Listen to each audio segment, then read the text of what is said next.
Bismillahirrahmanirrahim. Assalamualaikum warahmatullahi wabarakatuh. Alhamdulillahirabbil alamin. Allahumma shalli wa sallim ala habibina wa sayyidina Muhammadin wa ala alihi wa sahbihi ajmain. Senantiasa kita bersyukur kepada Allah, bersolawat salam kepada baginda Rasulullah Muhammad SAW. Pagi ini kita akan melanjutkan ngaji hikam kita, dan kita akan membahas, membaca dan merenungkan beberapa kalimat hikmah dari Al-Hikam Al-Athaiyah yang insya Allah kita mulai pada hikmah ke-142. Mari kita mulai. Sudah cukup lambat 2 menit dari jadwal yang seharusnya. Bismillahirrahmanirrahim. Subhanaka la ilma lana illa ma 'allamtana innaka antal alimul hakim. Qalal musannifu Ibnu Athaillah Sakandari. Annasu yamdahunaka lima yadunnunahu fika. Fakun anta zaman li nafsika lima ta'lamuhu minha. Artinya, annasu yamdahunaka, banyak orang memuji-muji dirimu. Kenapa banyak orang, ada orang memuji dirimu? Lima yadunnunahu fika, karena apa-apa yang mereka duga, mereka sangka terdapat ada pada dirimu. Fakun anta zaman li nafsika, maka celalah dirimu sendiri, lima ta'lamuhu minha, karena apa yang engkau ketahui ada pada dirimu itu. Hikmah ke-142. Annasu yamdahunaka lima yadununahu.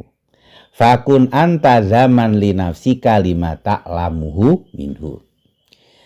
Topiknya sudah berbeda dengan hikmah yang sebelumnya. Mari kita perdalam. Ada orang dipuji-puji, dipuja-puji, dimuliakan dan dihormati, karena pasti ada sesuatu yang membuat orang itu dimuliakan, dihormati, dipuja-puji. Entah ilmunya, entah jabatannya, entah perannya di masyarakat, ketokohannya, atau mungkin nasabnya, atau mungkin reputasinya, dan lain sebagainya. Faktor apa yang membuat orang dipuji itu banyak. Akan tetapi faktor-faktor itu sesungguhnya adalah hanya dzon belaka, hanya dugaan para pemuja, hanya sangkaan orang-orang yang memuliakan, hanya praduga dari orang-orang yang menghormati itu semua. Itulah kenapa justru ketika ada orang sedang memuji dirimu, jangan engkau terjebak dan tertipu daya oleh pujian itu. Justru berhati-hatilah, malah celalah dirimu. Malah tengoklah keberadaan dan hakikat dirimu yang sesungguhnya sama sekali tidak sesuai dengan dugaan mereka itu. Rekan-rekan yang saya muliakan, mari kita mulai dulu dengan firman Allah pada surat An-Nisa ayat 49 dan 50. Alam taro ilal ladzina yuzakuna anfusahum balillah yuzaki may yasha wala yutlamuna fatila.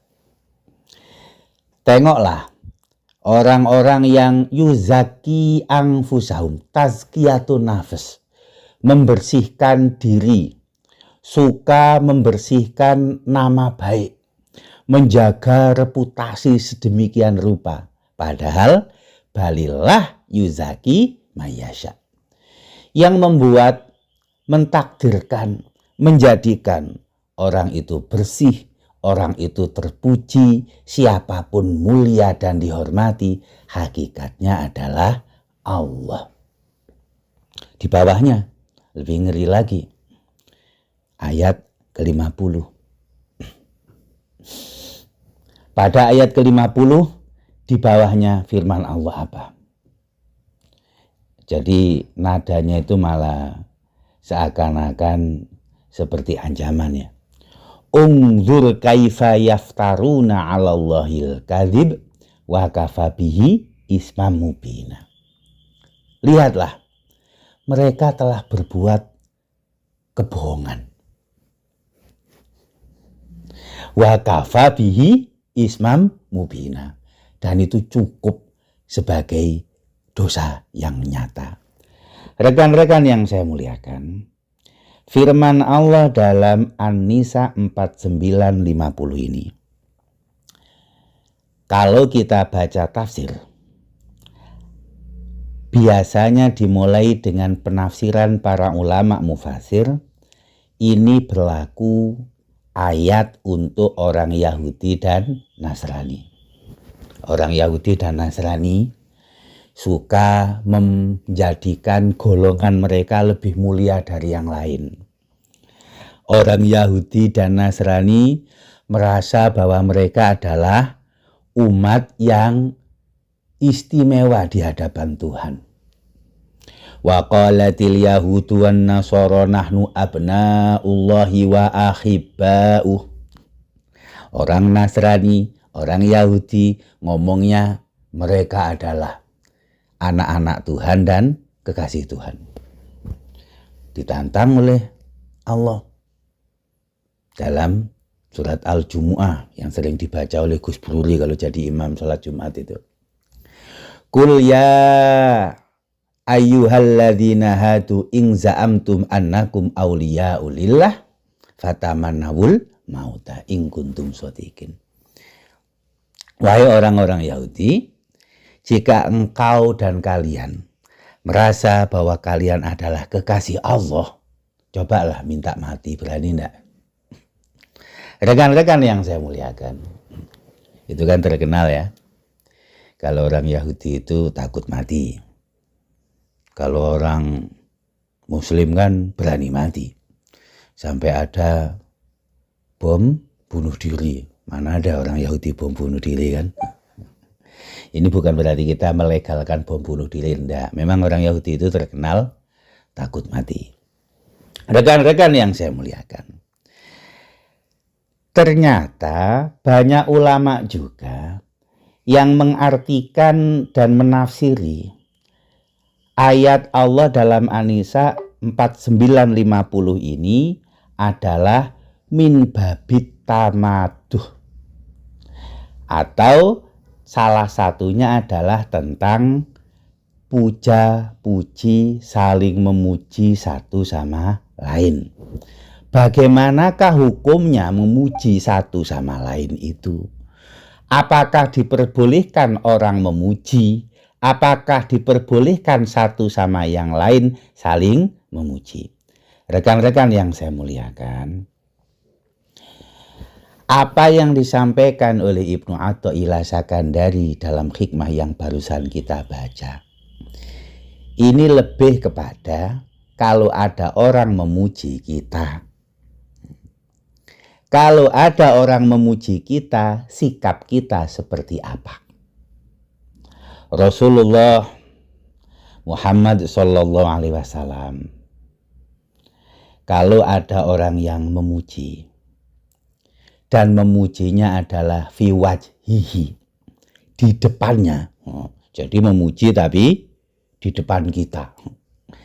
Itu Rasulullah menggambarkan pujian yang ada di depan orang yang dipuji itu adalah seperti menyembelihnya. Jadi seperti menyembelihnya. Dalam salah satu hadis Rasulullah dawuhnya, ini hadis Bukhari ya. Ini hadis Bukhari sahih. Fafil Bukhari min hadisi Abi Bakrah. Ana rajulan dzukira indan nabi fa asna alaihi rajulun khairan faqala an nabi waihaka qata'ta unuka sahibik. Wah, engkau memuji orang di depannya, itu sama halnya engkau memotong lehernya. Rasulullah juga mendawuhkan, beliau bersabda, ukhsut turab fi wujuhil maddahin. Serakkan saja pasir pada orang-orang yang memuji, terutama memuji di depan. Jadi Ibnu Umar itu kan terkenal orang yang begitu harfiah dan letterlek mengikuti Rasulullah itu. Itu Ibnu Umar. Jadi Rasulullah tawaf pakai unta. Ibnu Umar itu mengikuti.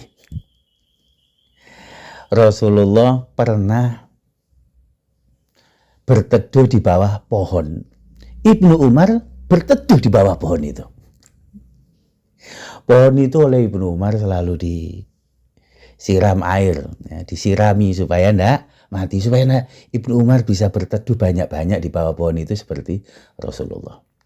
Termasuk ini, iksawu turaba fi wujuhil maddahin. Serak saja pasir pada orang yang memuji. Kalau ada orang memuji Ibnu Umar, langsung diserak pasir. Rekan-rekan yang saya muliakan, itulah bahayanya ada pujian langsung di depan orangnya. Dan kita hendaknya kalau memuji itu juga tidak di depan orang. Tapi kalau memuji bukan di depannya, contohnya daripada kita ngomongin buruk di belakang, lebih baik kita ngomongin baik di belakang. Daripada kita ngomongin keburukan di belakang orang, lebih baik kita ganti saja omongan buruk itu menjadi omongan baik. Itu pun Rasulullah mengingatkan. In kana ahadukum madihan la mahalata falyakul aksabu kala wa kala. In kana yara anau kadzalik wa hasibuhullah wa la yuzakki 'alallahi ahada. Kalau kita enggak harus memuji. Kita enggak harus menceritakan kebaikan orang. Maka bagusnya aksabu kadza. Oh, kita bilangnya aksabu. Kelihatannya orang itu baik. Insya Allah nampaknya baik dia itu. Oh, gitu caranya. Jadi memakai aksabu. Dan sungguhlah tidak baik menilai kebaikan orang di depannya langsung. Rekan-rekan yang saya muliakan, itu beberapa hadis yang bisa saya ceritakan tentang bagaimana seharusnya kita memuji dan kita menghindari pujian-pujian di depan orangnya langsung. Rekan-rekan yang saya muliakan, dalam Ihya, nah ini di Ihya tadi ya. Ihya itu kan hadis-hadisnya kadang-kadang banyak yang dhaif atau lemah. Dan yang barusan kami bacakan dari berbagai hadis tadi itu sahih. Zainuddin Al-Iraqi dalam takhrij hadis-hadis Ihya banyak meriwayatkan hadis yang ditulis oleh Abu Hamid Al-Ghazali dalam kitab tersebut. Ini juga terdapat dalam Tabaqat Asy-Syafi'iyah Al-Kubronya As-Subki. Rasulullah diriwayatkan, beliau bersabdanya sampai begini. Wailul lisoim wa wailul lil qaim wa wailul lisahibis suf. Nah, ini. Celaka orang puasa. Celaka pula orang yang banyak qiyamul lail. Celaka orang yang bergaya sufi. Nggak mau pakai baju mewah. Milihnya baju yang kasar-kasar. Serba sederhana dalam berpakaian. Ilaman tanazzahat nafsuhu anid dunya. Kecuali dari hatinya bertujuan membersihkan nafsu duniawinya. Dan yang relevan dengan hikmah ke-143, 42 maksud saya, ini. Wa abghadul midhata. Dan hendaknya dia membenci pujian. Wastahabbal madammata. Dan hendaknya menyukai cacian. Loh, ini kan sudah nggak cocok sama orang-orang kayak saya ya kan, yang doyan pujian, takut dimaki. Wa abghadul midhata wastahabbal madammata. Sehingga dia benci pada pujian dan lebih menyukai cacian. Maksudnya apa? Mempunyai sikap hidup sebagai orang yang tasawuf, teosofik, sudah puasa, sudah qiyamul lail malamnya, setiap harinya berpakaian sangat sederhana, jauh dari kemewahan. Kalau tujuannya bukan menghempaskan nafsu duniawi, tujuannya masih ada ingin dipuja, masih takut untuk dicaci sesama, maka wailun, celaka itu.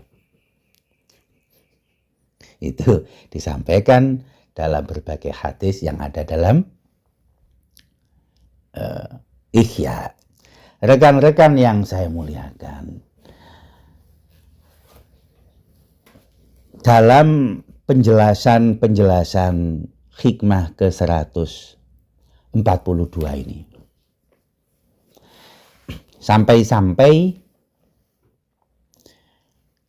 para sebagian sahabat, nah ini sebagian sahabat diriwayatkan ya. Sebagian sahabat diriwayatkan. Wakila li ba'di sahabat. Ini agak relevan dengan sekarang-sekarang ini Pak Haji Akbar. Banyak orang ngomong begini nih, banyak. Apalagi tokoh-tokoh seperti Gus Bruri itu kan, ketika pidato orang memuja beliau ketika pidato itu banyak seperti ini. Wakila li ba'dis sahabat. Ada sebagian orang yang bilang sama sahabat Rasulullah, ini kelasnya sahabat, bilangnya begini, la yazalan nasu bi khairin ma abqallahu fihim. Wah. Pokoknya masyarakat sini ini akan baik selama Anda itu selalu bersama kami, selama engkau hidup, selama Anda ini masih menjadi ulama dan tokoh di tengah kita. Anda itu akan membuat kebaikan lah pokoknya di tengah masyarakat kita. Kita sering ya kadang-kadang mendengar seperti itu ya. Itu kalau ada orang pidato, contohnya di depan gusyet, di depan kiai kan sering gitu. Atalallah umrahu wa abqahu baqa'ah wa atalallahu baqa'ah. Gitu, sering gitu ya. Kemudian mudah-mudahan beliau dipanjangkan umurnya sehingga melimpahlah barokah ilmu-ilmu beliau. Ada sebagian sahabat dulu yang dikatakan seperti itu, marah para sahabat itu. Beda sama saya. Kalau saya digitukan itu merasanya terhormat, kepala ini langsung membesar. Kopiah ini nggak muat jadinya ya kan. Para sahabat kalau digitukan marah, rekan-rekan. Tersinggung kalau digitukan. Jadi disampaikan lagi ya. Kalau ada orang yang memujimu ya, maka rasakan dalam hatimu, engkau dikatakan bahwa sebaik-baiknya orang, maka rasakan dalam hatimu, bisa enggak ada perkataan engkau seburuk-buruknya orang dan dua perkataan itu sama.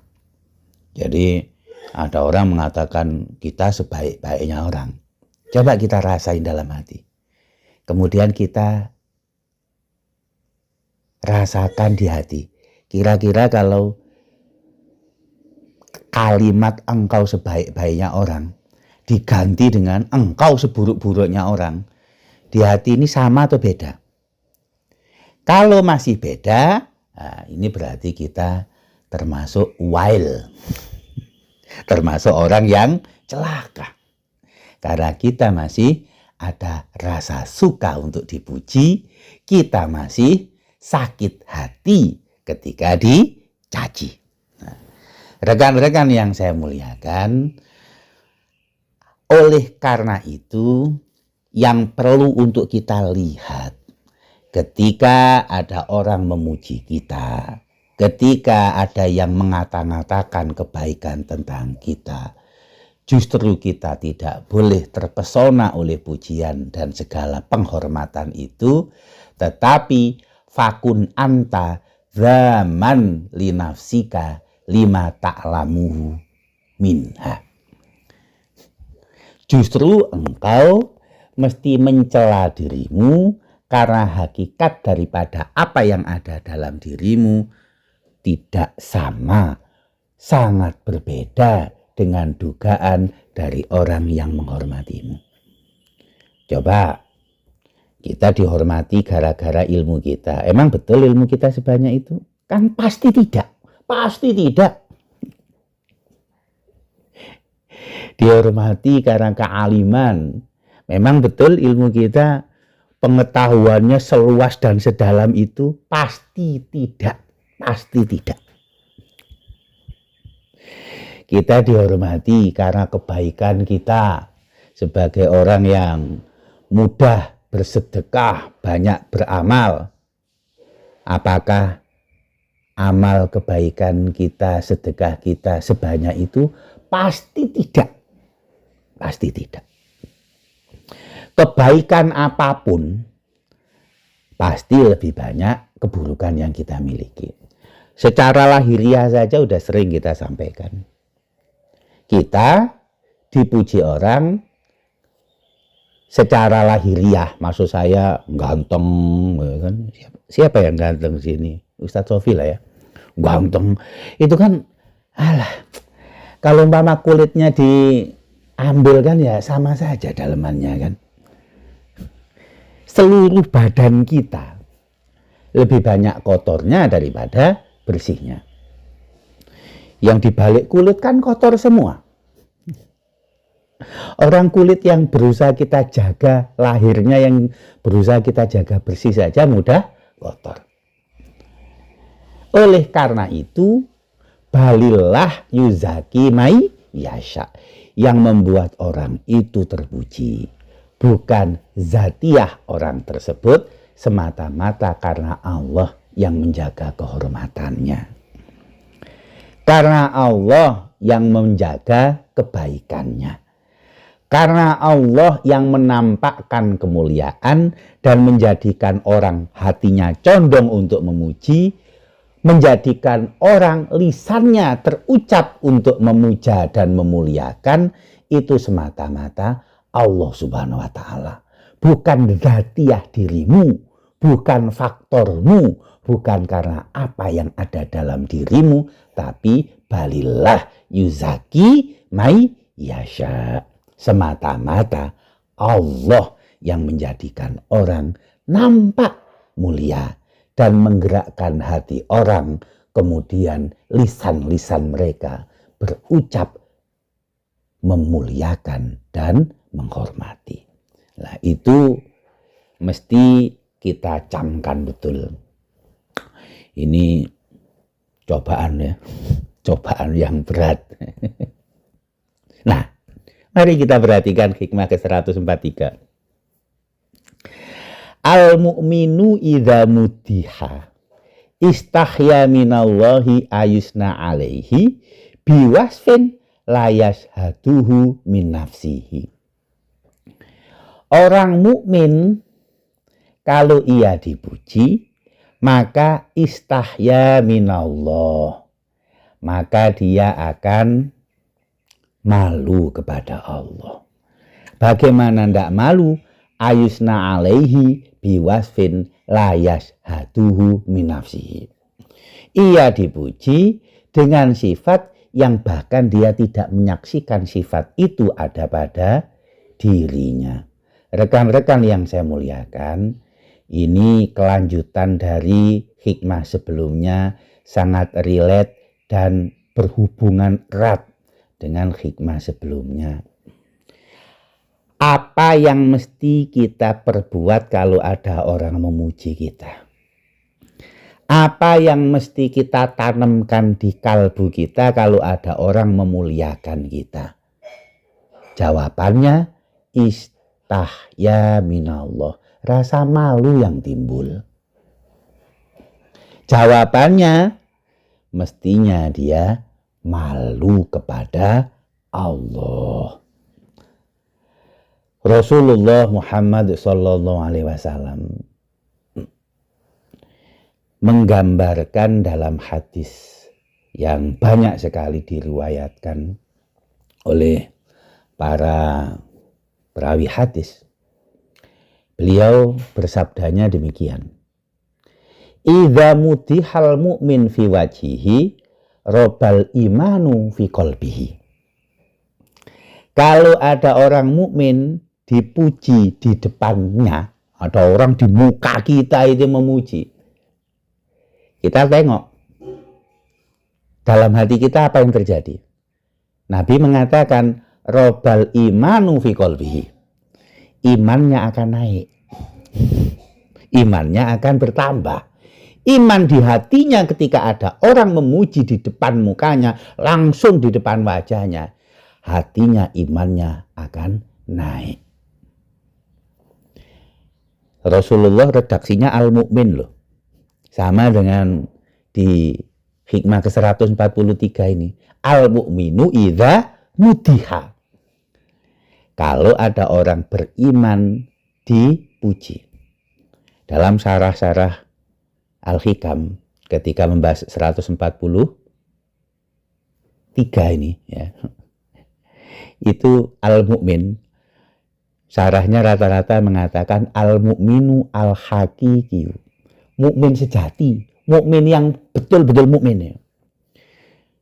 Kalau mukminnya nggak betul-betul atau mukminan ya mungkin kayak kebanyakan kita, dipuji lupa diri, dipuja, dipuji, dimuliakan, dihormati, lupa diri, hatinya lalai. Ingat Allah sama sekali enggak, apalagi untuk kemudian malu. Zikrullah enggak, apalagi kemudian imannya bertambah. Rekan-rekan yang saya muliakan, di beberapa hadis itu Rasulullah ini yang hadis yang sahih justru ya. Di Jami'us Shaghir ini idza mutihal mu'min fi wajhi robal islamu fi qalbihi gitu ya. Jadi bukan robal imanu tapi robal islamu. Kalau ada orang mukmin dipuji di depannya, kata Nabi yang riwayat sahih, keislaman di hatinya bertambah. Makin pasrah, makin taat kepada Allah. Zikrullahnya ini yang muncul kalau ada orang dipuji di depannya. Itulah ciri khas daripada al-mu'minu al-haqiqi, orang mukmin yang sejati. Kita tes nih, kalau ada orang muji di depan kita, kita imannya nggak bertambah, kita rasa pasrahnya nggak bertambah, bahkan malah kita terpesona, kita malah besar kepala, kita malah lupa daratan, lupa lautan, lupa udara. Kalau dipuji-puji, ya kelihatannya kita bukan mukmin sejati. Bukan orang yang betul-betul beriman. Rekan-rekan yang saya muliakan, maka kita tes nih. Kita tes. Kalau kita punya kesempatan di depan kita ada orang yang memuji langsung, apa yang kita rasakan dalam hati? Kalau yang kita rasakan dalam hati, zikrullah kemudian iman bertambah, kepasrahan bertambah, mudah-mudahan kita kategori mukmin sejati.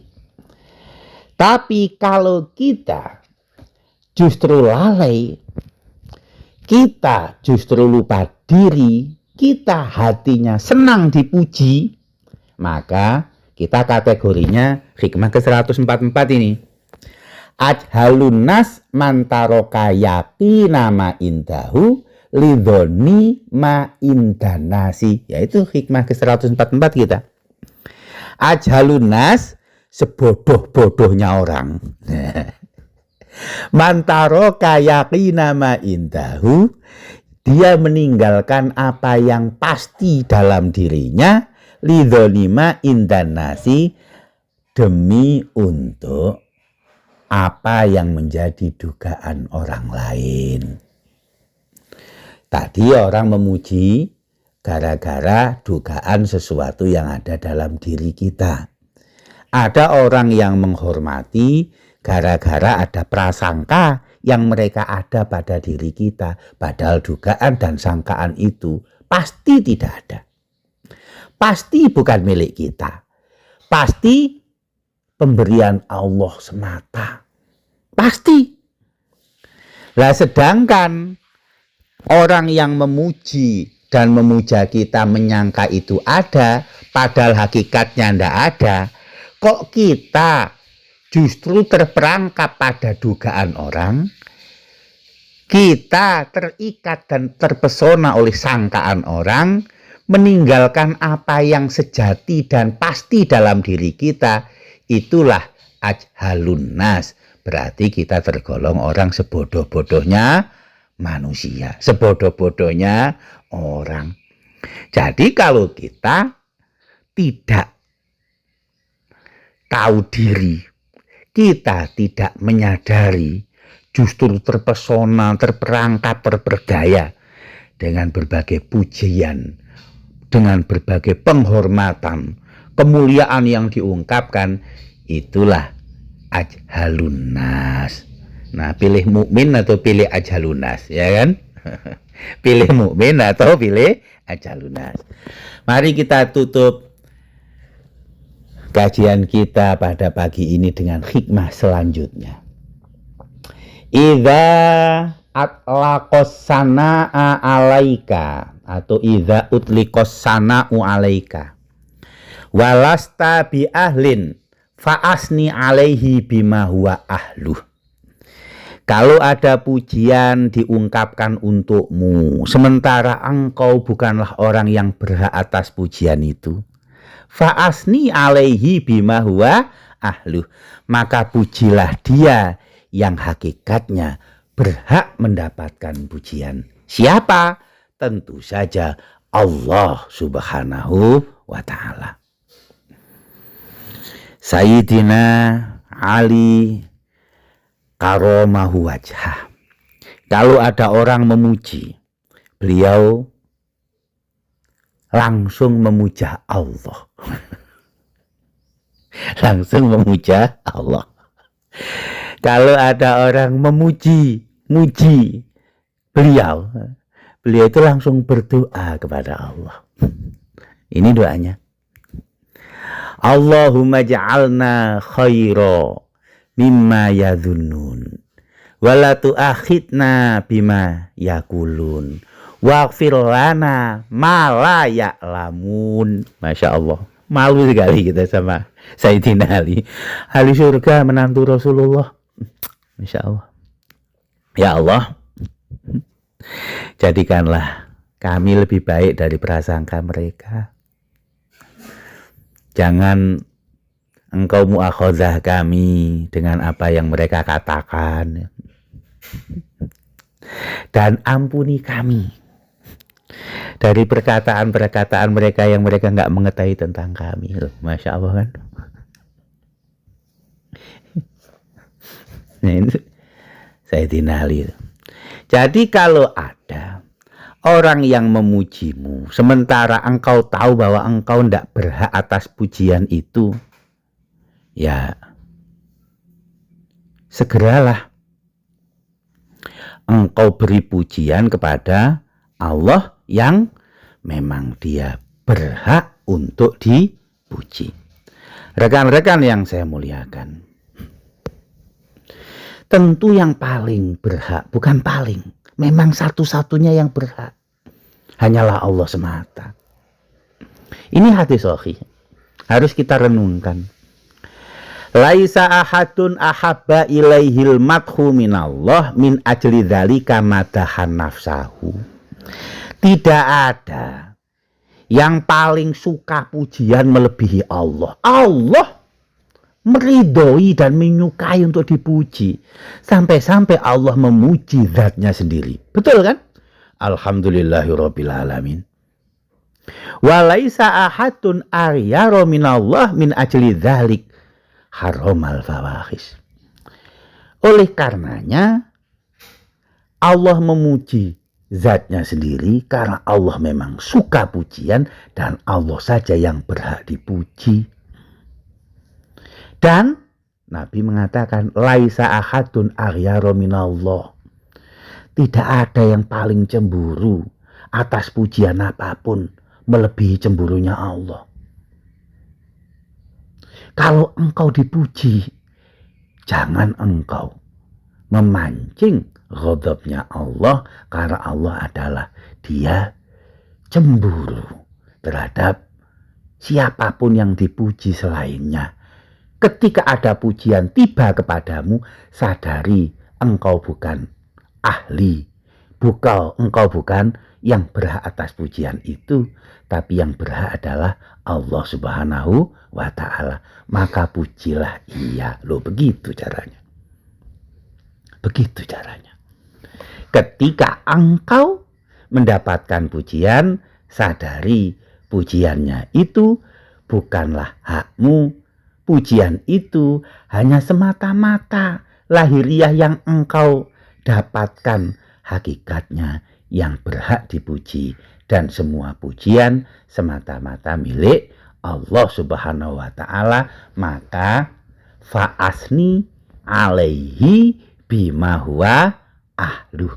Kalau ada pujian tiba kepadamu, bersegeralah puji Allah yang berhak atas segala pujian. Nah, begitu rekan-rekan. Itulah yang mesti betul-betul kita mengerti, sehingga kita tidak silau oleh pujian, tidak jatuh oleh cacian. Pujian dan cacian di depan kita sama, tetapi senantiasa kita memuja dan memuji Allah Subhanahu wa ta'ala. Itu yang bisa saya sampaikan pada pagi hari ini. Terima kasih atas segala perhatian. Mudah-mudahan ada hikmah dan kebaikan yang bisa kita dapatkan. Kurang dan khilaf salah semata-mata dari saya, ada kebaikan semata-mata dari Allah. Mohon maaf beberapa pertemuan libur nggih. Alhamdulillah. Assalamualaikum warahmatullahi wabarakatuh.